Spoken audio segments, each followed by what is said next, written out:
नमस्कार, न्यूज 18 आप देख रहे हैं। आपके साथ मैं हूं कंचन डोगरा नेगी। यूपी में लगातार श्रमिकों के साथ हादसे हो रहे हैं। आज उन्नाव में आगरा लखनऊ एक्सप्रेसवे पर बड़ा हादसा, श्रमिक दंपत्ति की मौत हो गई है यहां पर, जबकि उनका बच्चा घायल हो गया है।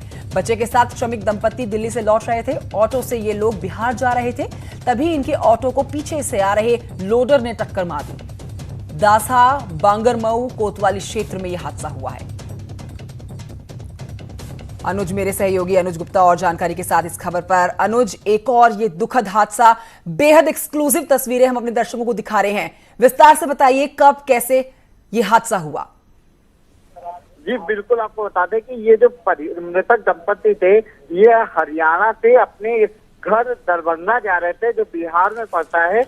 आपको बता दें कि जिस समय ये हादसा हुआ उस समय जो ऑटो चालक थे वो अपनी गाड़ी में पेट्रोल डाल रहे थे, तभी पीछे से तेज रफ्तार लोडर आती है, वो उसमें टक्कर मारती है। उसमें पति पत्नी की मौके पर ही मौत हो जाती है।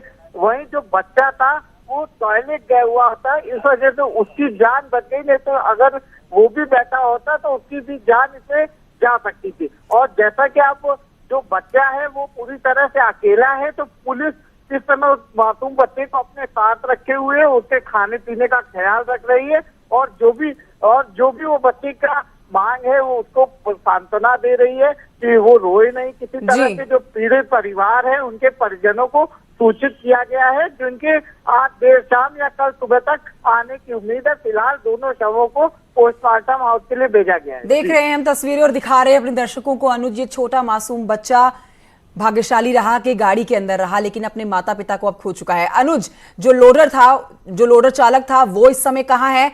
पुलिस कार्रवाई किस दिशा में आगे बढ़ा रही है? क्या वजह बता रही है इस पूरे हादसे की? कहीं ना कहीं पूरी तरह से जो लापरवाही है वो लोडर चालक की है। लोडर चालक का अभी तक पता नहीं चल सका है। पुलिस नंबर के आधार पर उसे ट्रेस कर रही है, और उस पर जो अब से कुछ देर पहले पीओ गौरव त्रिपाठी उन्होंने बयान जारी किया है कि जो भी आगे की विधिक कार्रवाई है उससे की जा रही है। फिलहाल जो हाईवे था, हाईवे से गाड़ियों को हटाया जा चुका है और पुलिस उसमें कार्रवाई की बात कर रही है। अनुज गुप्ता, बहुत शुक्रिया आपका इस जानकारी के लिए। बढ़ते हैं आगे। यूपी एक्सप्रेस में आपको बताते हैं कि बरेली में बच्चे की बेरहमी से पिटाई, पुलिस कर्मियों ने 12 साल के बच्चे को डंडे से पीटा है। पिता के साथ फल के ठेले पर बैठा था यह बच्चा। चीता पुलिस कर्मियों ने बच्चे को पीटा। बच्चे के हाथ में आई गंभीर चोट। लोगों ने पुलिस के खिलाफ गुस्सा दिखाया। बारादरी थाना इलाके के सिंधु नगर की यह घटना है।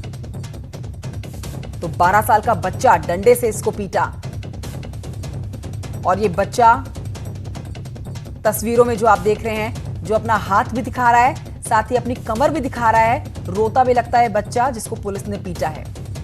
हरीश शर्मा जुड़ गए हैं जानकारी के साथ बरेली से। हरीश, क्यों पीटा पुलिस ने इस बच्चे को? कंचन, ये पूरा मामला बारादरी थाना क्षेत्र के सिंधु नगर इलाके का पूरा मामला है।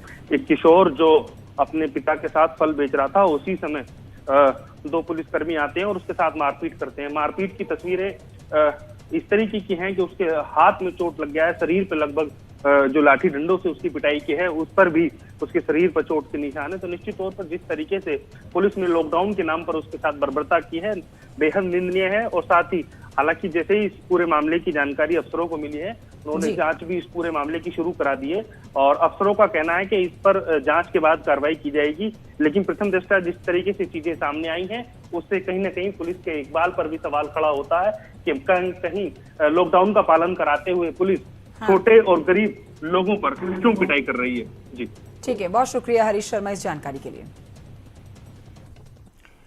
आगे बढ़ते हैं, आपको बताते हैं कि मजदूरों के साथ हादसे लगातार हो रहे हैं। मध्य प्रदेश के छतरपुर में दर्दनाक हादसा हुआ, जिसमें यूपी के 5 प्रवासी कामगारों की मौत हो गई। 20 लोग घायल हो गए हैं। सागर के बंडा में इलाज के लिए इनको पहुंचाया गया है। सागर और छतरपुर के बॉर्डर पर यह हादसा हुआ। तस्वीरें आपके सामने। बताया जा रहा है कि ये लोग यूपी वापस लौट रहे थे।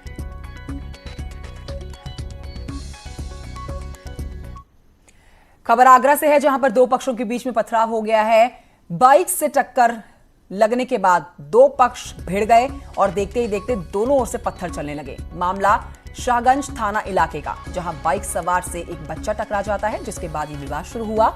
और ये पूरी घटना सीसीटीवी कैमरे में कैद हो गई है।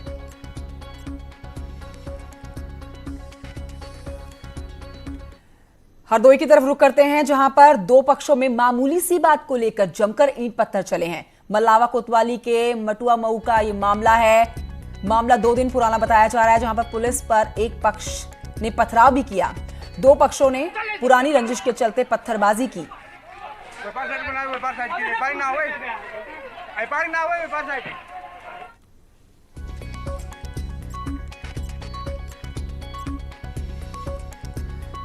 बढ़ते हैं आगे, हाथरस की तरफ रुख करते हैं, जहां पर दबंगों का कहर देखने को मिला है। जमीन विवाद को लेकर युवक की पिटाई कर दी गई है। मामला कोतवाली सहपऊ क्षेत्र के होली गेट का है। सूचना के बाद पुलिस मौके पर पहुंची, घायल को हॉस्पिटल में भर्ती कराया। तो वहीं मारपीट का पूरा वीडियो सोशल मीडिया पर वायरल हुआ।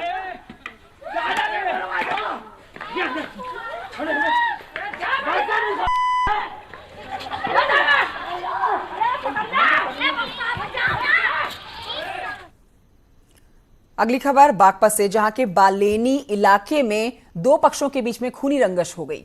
महिलाओं पर फब्तियां कसने को लेकर दो पक्षों के बीच में पहले कहासुनी होती है, उसके बाद जमकर मारपीट और धारदार हथियार चलते हैं। खूनी रंजिश चली है। यहां पर 6 से ज्यादा लोग घायल हुए हैं, जिसमें 2 की हालत नाजुक बनी है। दोनों घायलों को डॉक्टरों ने मेरठ रेफर कर दिया है। घटना के बाद एडिशनल एसपी बागपत मौके पर पहुंचते हैं और दोनों पक्षों से बात करते हैं। फिलहाल पुलिस ने मुकदमा दर्ज कर लिया है और मामले की तफ्तीश में जुटी हुई है। वहीं एहतियात के तौर पर गांव में भारी पुलिस बल को तैनात किया गया है।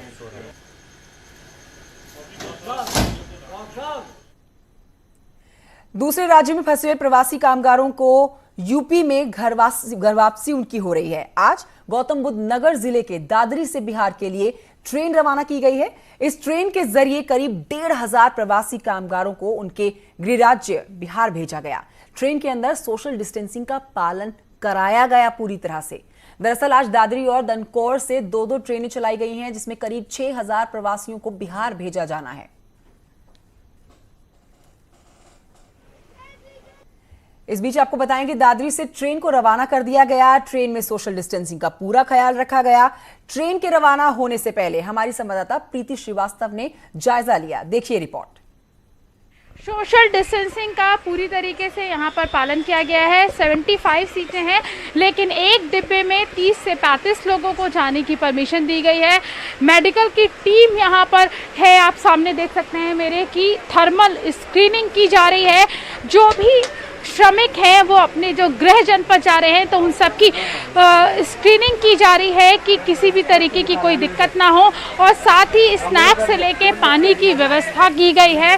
देख सकते हैं आप यहाँ पर जो श्रमिक हैं वो अपने घर जाने के लिए है। और ये मेडिकल की टीम भी ट्रेन में तैनात है, जो थर्मल स्क्रीनिंग कर रही है श्रमिकों का कि किसी को भी कोई दिक्कत तो नहीं है। ये देख सकते हैं आप, यहाँ पे थर्मल स्क्रीनिंग की जा रही है। योगी आदित्यनाथ को हम लोग धन्यवाद देते हैं कि हम लोग के लिए व्यवस्था की है जाने के लिए बिहार के लिए। इसके लिए उनको बहुत बहुत धन्यवाद। देख सकते हैं यहाँ पे जो लोग हैं वो खुश नज़र आ रहे हैं, क्योंकि उनको अपने गृह जनपद जाने को मिल रहा है और इनके चेहरे की खुशी बता रही है कि घर जाने की खुशी ये कैसे बयां कर रहे हैं। कैमरा पर्सन विपिन के साथ प्रीति श्रीवास्तव, न्यूज़ 18 नोएडा। बढ़ते हैं आगे। औरैया की घटना के बाद पुलिस ने कानपुर लखनऊ नेशनल हाईवे को बंद कर दिया है, जिससे हाईवे पर लंबा जाम लगा हुआ है। तस्वीरें गंगापुल जाजमऊ की है, जहां पर बैरिकेडिंग करके वाहनों की आवाजाही को रोका गया। जाम के चलते अफरा तफरी का माहौल बना। ऐसे में प्रवासी मजदूरों की मुसीबत कम होने का नाम नहीं ले रही। भीषण गर्मी से घर के करीब पहुंचने के बाद भी अपनी मंजिल तक नहीं पहुंच पा रहे हैं।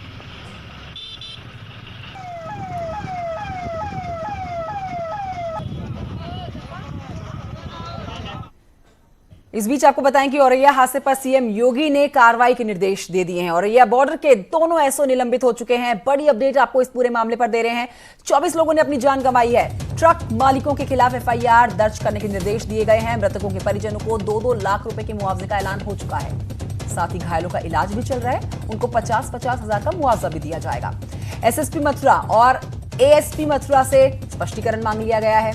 डिप्टी एसपी को कठोर कार्रवाई की चेतावनी दी है। तो यूपी सरकार बहुत सख्ती से पेश आ रही है इस पूरे हादसे के बाद। जहां जहां पर ढिलाई बरती, जैसे भी लगता है कि इस ढिलाई की वजह से ये बड़ा हादसा हुआ जिसमें कई लोग घायल हुए और 24 लोगों ने अपनी जान गंवाई। घायलों में भी कई लोग ऐसे हैं जिनकी हालत गंभीर है।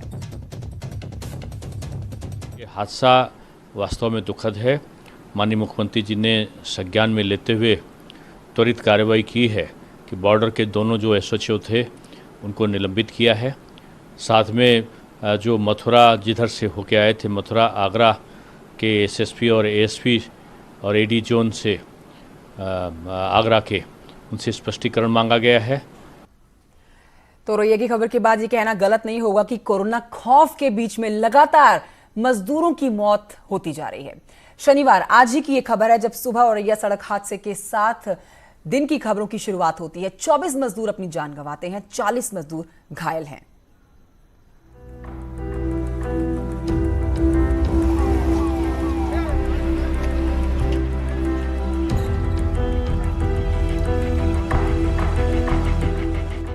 बिखरी हुई लाशें, बोरियों के नीचे दबे लोग, अस्पतालों में अफरा तफरी, हर तरफ चीख पुकार। औरैया सड़क हादसे के बाद की ये तस्वीरें हैं। कोरोना संकट के बीच प्रवासी श्रमिकों पर जैसे आफत टूट पड़ी है।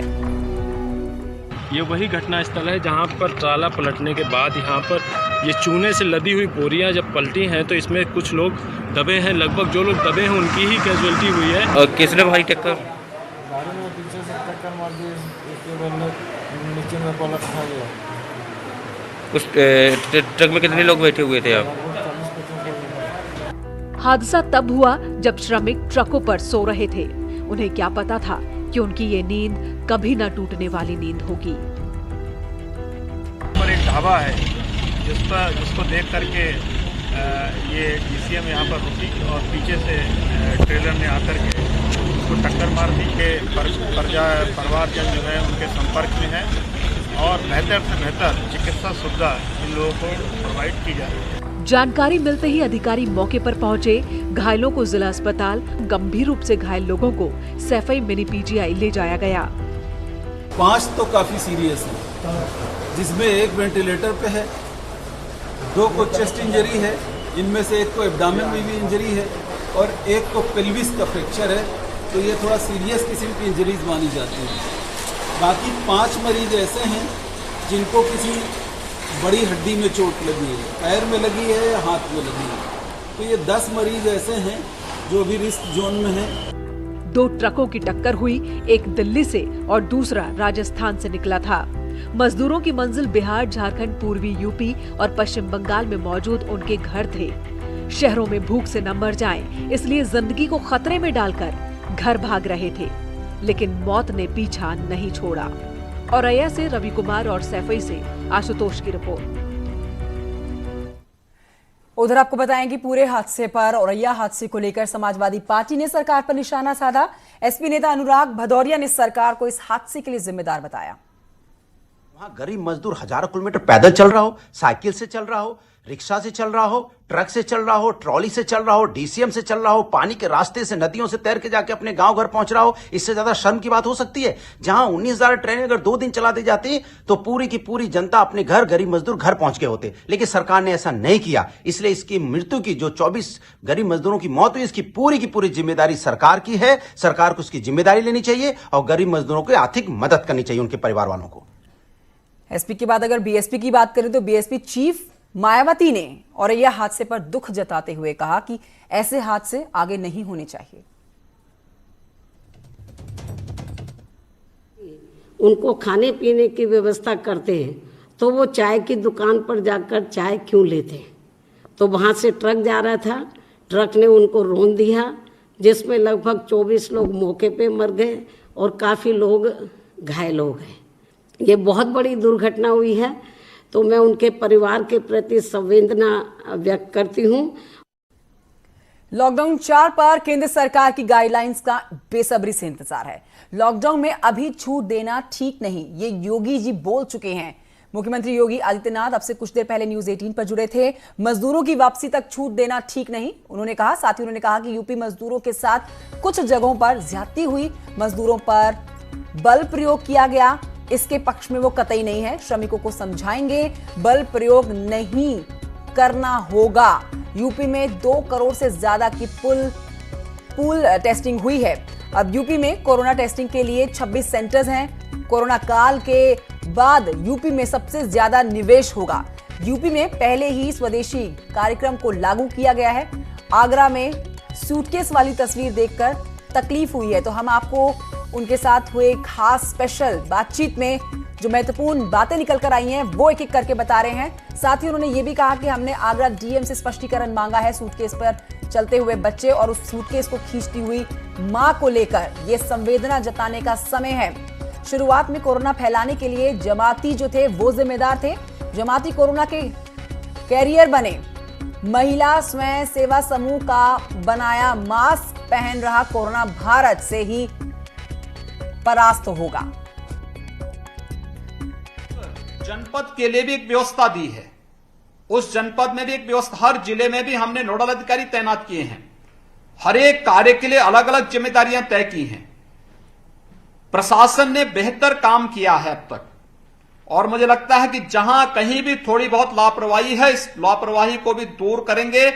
लेकिन प्रवासी कामगार और श्रमिक के साथ न भेदभाव होने देंगे, न उसके साथ किसी प्रकार का दुर्व्यवहार होने देंगे, और उसके जीवन के साथ खिलवाड़ करने की छूट किसी को नहीं देंगे। और मैं इसीलिए अपील करूंगा कि भारत सरकार भी और प्रदेश सरकार भी उनकी सुरक्षा और उनकी सम्मानजनक वापसी के लिए पूरी प्रतिबद्धता के साथ कार्य कर रही है। वे पैदल न चलें, वे दुपहिया वाहन से, 3 व्हीलर से या ट्रक जैसे सुरक्षित साधन से न चलें। हम बसेज पर्याप्त मात्रा में लगाए हैं। एक एक दिन में उत्तर प्रदेश में पिछले एक सप्ताह से 1 लाख से लेकर 1.25 लाख प्रवासी कामगार और श्रमिक आ रहे हैं। उत्तर प्रदेश सरकार की अपनी सीमाएं हैं। फिर इन्हें केवल ला करके उनके घर तक छोड़ना नहीं, उन्हें पहले क्वारंटाइन सेंटर ले जाया जा रहा है, उनकी स्क्रीनिंग हो रही है, उनके लिए लॉजिंग फूडिंग की व्यवस्था हो रही है। फिर उन्हें सुरक्षित, जो स्वस्थ हैं उन्हें सुरक्षित उनके घरों तक पहुंचाने, खाद्यान्न का किट देकर के घर तक पहुंचाने का काम हो रहा है। मैं नहीं समझ पा रहा हूं कि इस सब के बावजूद भी ये उतावलापन क्यों? अगर धैर्य अब तक बनाए रखा है वे धैर्य से काम लें। तो उसी इंटरव्यू की आप महत्वपूर्ण बातें सुन रहे थे। उत्तर प्रदेश के मुख्यमंत्री योगी आदित्यनाथ को आप सुन रहे थे। बढ़ते हैं आगे। झांसी में मजदूरों की भीड़ सड़कों पर उमड़ी है। सड़क पर सैकड़ों लोग नजर आ रहे हैं। लोग सोशल डिस्टेंसिंग की धज्जियां उड़ा रहे हैं। घर वापसी की जद्दोजहद ऐसी कि कोरोना का खौफ भी लोगों में नजर नहीं आ रहा।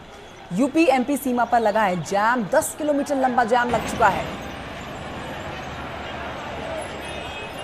तो 10 किलोमीटर लंबे जाम की तस्वीरें आपके सामने। सोशल डिस्टेंसिंग हवा हवाई हुआ पूरी तरह से इन तस्वीरों में। अश्विनी मेरे सहयोगी और जानकारी के साथ इस खबर पर। अश्विनी, बेसब्रे, बेचारे ये लोग, बेसहारा ये लोग क्या इंतजार कर रहे हैं? क्या इनको ट्रकों में बिठाया नहीं जा रहा है? किस चीज का इंतजार हो रहा है कि ये अपने घर तक नहीं पहुंच पा रहे हैं? देखिए, सबसे पहले आपको बता दें कि झांसी जटिया रक्सा बॉर्डर पड़ता है। यहाँ पर तकरीबन 20 किलोमीटर लंबा जाम अब हो लग गया है। इस पूरे जाम में प्रवासी मजदूरों के जो वाहन है वो फंसे हुए हैं। वाहनों से जो मजदूर आए हैं वो मुंबई, महाराष्ट्र, गुजरात से आ रहे हैं। इन्होंने काफी किराया दिया है इन वाहनों का अपने गंतव्य जिलों को जाने के लिए। ऐसे में झांसी रक्सा बॉर्डर पर झांसी जिला प्रशासन ने इन वाहनों को रोक दिया है और इनको उतार रहे। जब उन्हें ट्रकों से उतारा जा रहा है, मजदूरों का ये कहना है कि हमने इन वाहनों का लाखों रुपए भाड़ा दिया हुआ है, ऐसे में हम इन वाहनों से नहीं उतरेंगे, जिसको लेकर के लगातार जो प्रवासी मजदूर हैं वो हंगामा काट रहे हैं, नारेबाजी कर रहे हैं। जिला प्रशासन से झड़प भी हो रही है। बवाल के बिल्कुल आसार बन गए हैं। जिलाधिकारी और एसएसपी के सामने ही मजदूर पुलिस से भिड़ गए हैं। उनका कहना है कुछ भी हो जाए वो इन वाहनों से नहीं उतरेंगे, रोडवेज की बसों पर नहीं बैठेंगे। उन्होंने लंबा किराया दिया है। हालांकि जिला प्रशासन जरूर इन मजदूरों को ट्रकों से उतार करके बैठा रहा है रोडवेज की बसों में, लेकिन जो मजदूर हैं वो चिलचिलाती गर्मी में बहुत ज्यादा परेशान है, भूख प्यास से परेशान है। एक ट्रक में सैकड़ों प्रवासी मजदूर भरा हुआ है, काफी बीमार भी हो गए हैं। बावजूद इसके जांची अब तक उनको सभी जो ट्रकें हैं उनको रोका हुआ है, उनको आगे नहीं बढ़ने दे रहे। ऐसे में रक्षा से लेकर के तकरीबन 20 किलोमीटर आगे की बात करें तो जाम है, इससे हजारों प्रवासी मजदूरों के जो ट्रक है, जो अन्य वाहन है, साथ ही साथ एम्बुलेंस जो मरीजों को लेकर के आ रही है वो भी फंसी। अश्विनी, एक सवाल यहाँ पर मध्य प्रदेश पुलिस से भी जुड़ा है। क्या मध्य प्रदेश पुलिस जो है वो यहाँ पर साथ देती हुई नजर नहीं आ रही? क्या मध्य प्रदेश इन मजदूरों को अपने राज्य में आने नहीं दे रहा है? बिल्कुल बिल्कुल, मध्य प्रदेश पुलिस का भी कॉमोबेश यही हाल है, क्योंकि जिस तरीके से महाराष्ट्र से जो एक प्रवासी मजदूरों का हुजूम उमड़ा है उत्तर प्रदेश जाने के लिए, तो वो मध्य प्रदेश के रास्ते ही लगातार आ रहे हैं। ऐसे में महाराष्ट्र में इन मजदूरों के लिए कोई ऐसी वैकल्पिक व्यवस्था नहीं की गई, जिसके बाद मजदूरों में पैनिक उभरता है और उस पैनिक के चलते सारे मजदूर एकाएक एमपी होते हुए यूपी की तरफ प्रवेश कर रहे हैं। तो फिलहाल मध्य प्रदेश ऐसा रास्ता है जहाँ से मजदूरों को आना ही अपने प्राइवेट वाहनों से, और उत्तर प्रदेश में जाने के लिए झांसी एकमात्र ऐसा विकल्प है, एक रास्ता बचता है जहाँ से इनको अंदर आना ही होगा। ऐसे में मध्य प्रदेश प्रशासन भी शायद मजबूर हो गया है इन प्रवासी मजदूरों की भीड़ को देखते हुए। लगातार हंगामा काट रहे मजदूर, बवाल करने के उतावले हो गए मजदूर। तो अश्विनी, यहाँ पर किसका फेलियर होता हुआ नजर आ रहा है? क्या प्रशासन संभाल नहीं पा रहा इतनी भीड़ को? क्या उत्तर प्रदेश की पुलिस इन लोगों को नहीं समझा पा रही है कि ये कोरोना महामारी है, यहाँ पर सोशल डिस्टेंसिंग का पालन करना है और सब्र रखना है, जिसकी अपील बार बार योगी आदित्यनाथ कर रहे हैं? देखिए, बिल्कुल जब से लॉकडाउन चालू हुआ है तब से आज तकरीबन 52वां दिन है लॉकडाउन का। ऐसे में रक्षा बॉर्डर एक ऐसा बॉर्डर पड़ता है जहाँ से महाराष्ट्र, गुजरात और दक्षिण भारत के लाखों प्रवासी श्रमिक निकल चुके हैं।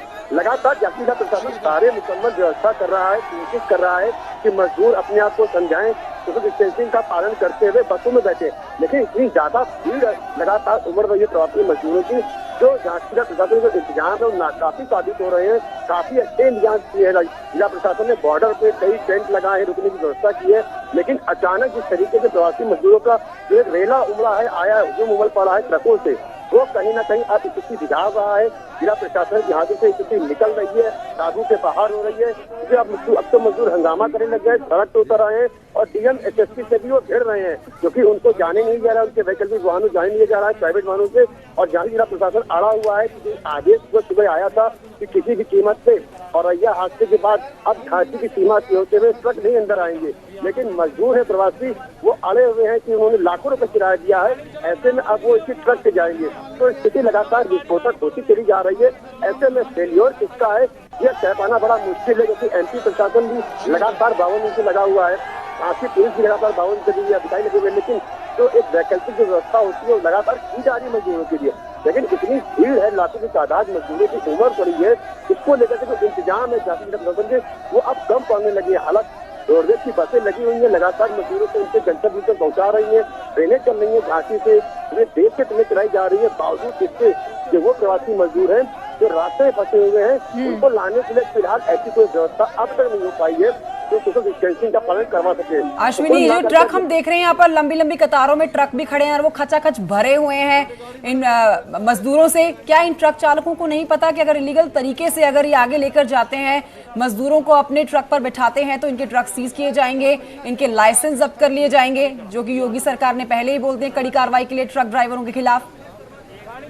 बिल्कुल बिल्कुल, आज सुबह जिस तरीके से योगी सरकार ने एक आदेश दिया है और अय्यम सड़क हादसे के बाद कि किसी भी हालत में अगर कोई ट्रक झांसी की सीमा में प्रवेश करता है तो उनको वहीं सीज किया जाए, उनके लाइसेंस जब्त किए जाए और ट्रक चालकों पर मुकदमा कायम किया जाए। लेकिन यहाँ पे हालात ये बने हुए हैं कि ये वो प्रवासी मजदूर हैं जो महाराष्ट्र से, दक्षिण भारत से, गुजरात से निकल चुके हैं, जो रास्ते में है, जिनको शायद ये नहीं मालूम है कि यूपी सरकार ने आज ये आदेश किया है कि किसी भी हालत में ट्रक नहीं घुसेंगे। लेकिन अब तक जो यहाँ तक बॉर्डर तक आ गए हैं, ऐसे में अगर इनको यहाँ से ट्रकों से उतारा जाता है मजदूरों को, तो निश्चित तौर पर जो हालात हैं बेकाबू होंगे, मजदूरों का गुस्सा भड़क जाएगा, कोई भी आपात स्थिति बन सकती है। ऐसे में अब रक्षा बॉर्डर पे जो मजदूरों के जो ट्रक अभी खड़े हैं। एक आखिरी सवाल अश्विनी, की यहाँ पर हम देख रहे हैं कुछ ही संख्या में पुलिस बल तैनात है, क्या आपके पास पता लग पा रहा हो ग्राउंड जीरो पे इस समय इतनी भारी संख्या में जो मजदूर वहां पर मौजूद है, उनको कंट्रोल करने के लिए, उनको समझाने के लिए कितना प्रशासन ने इंतजाम किया है, कितने पुलिस बल को वहां पर तैनात किया है? देखिए, यहाँ पे लोकल पुलिस के तमाम थाने आ चुके हैं, इसके अलावा पीएससी की कई कंपनियां मौजूद है, साथ ही साथ जिला अधिकारी, एसएसपी और कमिश्नर, डीआईजी, आईजी के अलावा तमाम बड़े बड़े पुलिस महकमे के जो अधिकारी हैं, प्रशासनिक अफसर हैं और भारी पुलिस बल के साथ यहाँ खड़े हुए हैं। लेकिन भीड़ बहुत ज्यादा है, ऐसे में अब इनको यहाँ पर ज्यादा देर ठीक है अश्विनी, बहुत शुक्रिया आपका इस जानकारी के लिए।